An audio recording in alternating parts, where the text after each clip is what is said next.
Hey there, welcome to today's video. So, imagine you have a problem where you need to transmit a 4K video signal over a long distance from a podium to a projector, but you're facing the limitation of 300 feet with Cat6 cables. The question is, will an HDBASET or DM HDMI Cat6 extender work if you use a pair of Ethernet to fiber adapters in the middle? It's a tricky situation as the signal is video, not a regular network connection. Have you ever encountered this kind of problem before? Let's dive into it. In the solution provided, it seems that using Ethernet to fiber adapters in the middle of the setup might not work as intended.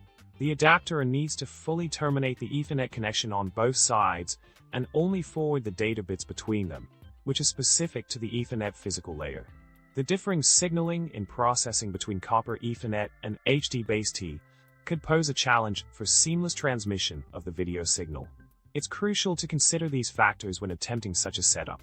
Overall, attempting to extend a 4K video signal over a long distance using Ethernet to fiber adapters in conjunction with HDBASET or DM HDMI Cat6 extenders may not yield the desired outcome. The intricacies of the Ethernet physical layer and HDBASET specifications could lead to compatibility issues that hinder effective signal transmission.